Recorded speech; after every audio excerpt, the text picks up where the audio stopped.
India voice, आपकी सोच, आपकी आवाज। नमस्कार, आपका बहुत स्वागत है इंडिया वॉइस पे। मैं हूं आपके साथ समृद्ध मिश्रा। वक्त हो चला हरियाणा के समाचारों का, तो बुलेटिन की शुरुआत करते हैं पहली खबर के साथ। हरियाणा के मुख्यमंत्री नायब सिंह सैनी ने कैबिनेट बैठक के बाद प्रेस कॉन्फ्रेंस कर अहम फैसलों की जानकारी दी है। उन्होंने बताया कि बैठक ने जनहित से जुड़े कई प्रस्ताव और महत्वपूर्ण प्रस्तावों को मंजूरी यहां पर दे दी गई है। सरकार ने शहीद पुलिसकर्मी के परिवार को राहत देने हुए यहां पर अनुकंपा के आधार पर नौकरी देने के भी यहां पर निर्णय लिया है। इसके साथ ही प्रदेश के कुछ छात्रों को नगरपालिका का दर्जा देने और इसी के साथ सामाजिक कल्याण से जुड़े प्रस्तावों को और विकास कार्यों को भी स्वीकृति दी गई।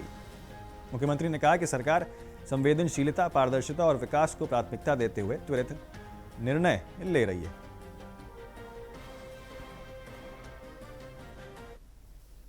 इस पत्नी श्रीमती संतोष कुमारी को सरकारी नौकरी प्रदान करने का निर्णय कैबिनेट में किया गया।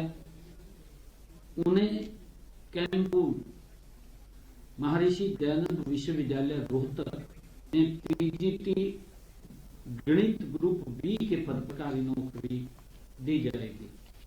संतोष कुमारी की शैक्षणिक योग्यता अन्य सभी पात्रताएं पूरी करती हैं और नियमानुसार यह निर्णय लिया।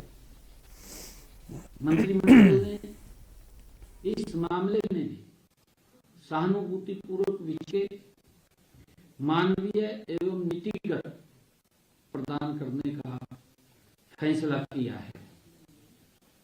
हमने सरकार रजिस्ट्रियों में पारदर्शिता के लिए लगातार प्रयास कर रही है।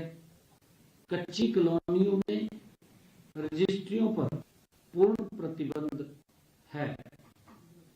कच्ची कॉलोनियों में लैंड एक्सचेंज कर रजिस्ट्रियां करवाने के प्रयास किए जा रहे हैं। ये पिछले दिनों देखने में आया है।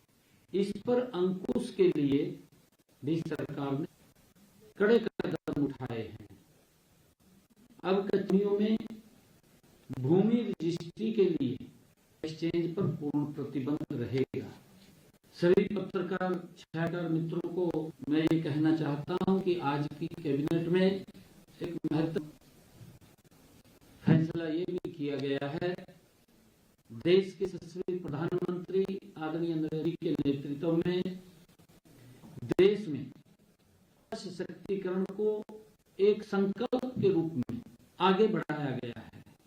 केंद्र सरकार द्वारा महिलाओं को आत्मनिर्भर बनाने के उद्देश्य से शिक्षा, स्वास्थ्य, कौशल विकास और उद्यमिता के क्षेत्र में विशेष योजनाएं शुरू की गई हैं। हरियाणा सरकार भी देश के यशस्वी प्रधानमंत्री आदरणीय मोदी जी की सोच को धरातल पर उतारते हुए राज्य में महिलाओं की भागीदारी और हितों को सशक्त बना रही है।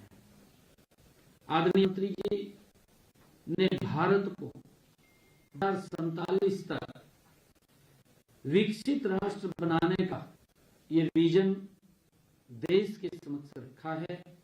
इसके लिए उन्होंने ह्यूमन कैपिटल पर भी अभी से कार्य करने की दिशा में प्रतिबद्धता। आगे बढ़ते हैं अगली खबर की ओर। बांग्लादेश में हिंदुओं पर लगातार हो रहे अत्याचार को लेकर पूर्व राज्य मंत्री असीम गोयल ने कहा कि जिस प्रकार धर्म विशेष को लेकर कत्लेआम चल रहा है, वे मानवता को शर्मसार करने वाली घटनाएं हैं।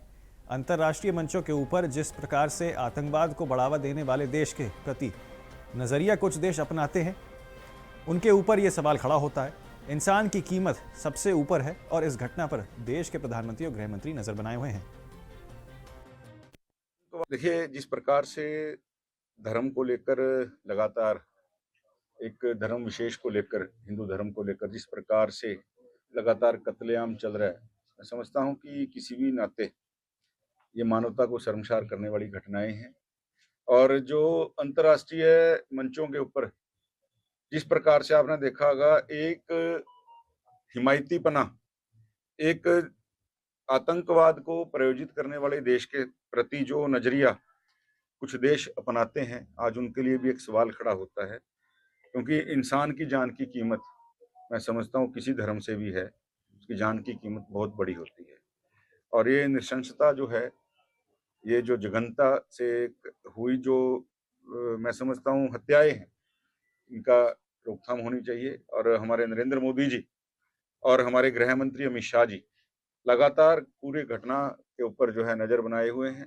अंतर्राष्ट्रीय मंचों के ऊपर भी इसकी कड़ी भर्त्सना हो रही है। और भारत जो है आज ना सामरिक दृष्टि से ना वैचारिक दृष्टि से किसी से कमजोर नहीं है। देखिए, जिला बाल कल्याण समिति जिला बाल संरक्षण इकाई ने नव वर्ष पर बच्चों को यहां पर नव चेतना के लिए सामूहिक प्रार्थना की है। वहीं बाल देखरेख संस्था ने सभी बच्चों को नव वर्ष के अवसर पर संबोधित भी किया है। जिला बाल संरक्षण इकाई के संरक्षण अधिकारी आंचल त्यागी ने 2025 की गतिविधियों पर प्रकाश डाला।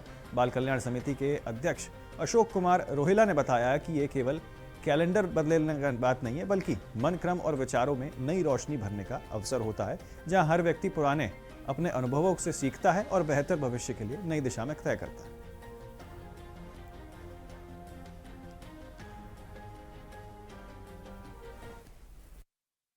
शुभकामनाएं देने के लिए और इस अवसर पर हम अपने जीवन में क्या परिवर्तन ला सकते हैं, क्या नए संकल्प ले सकते हैं, अपने जीवन से कुछ बुराइयों को हम छोड़ सकते हैं और अपने विकास के लिए, व्यक्तित्व के विकास के लिए और अपने कैरियर को बनाने के लिए हम किस प्रकार से एक अनुशासन में रह करके और अपने अध्ययन की दृष्टि से, पढ़ाई की दृष्टि से तो हम क्या कर सकते हैं, ऐसे नई नई आयाम हम अपने जीवन में जोड़ें, नए संकल्प लें।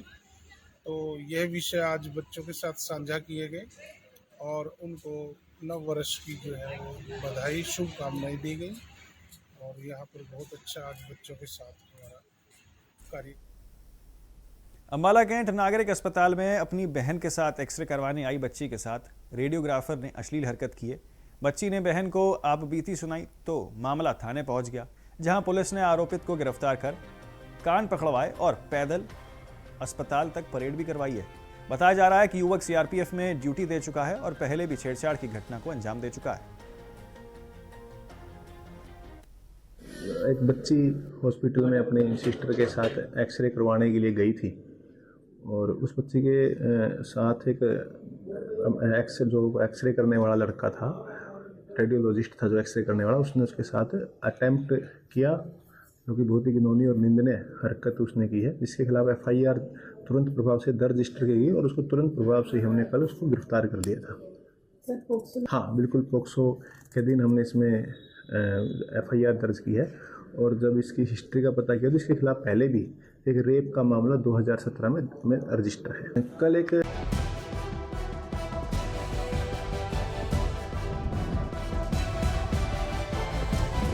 इंडिया वॉइस, आपकी सोच, आपकी आवाज।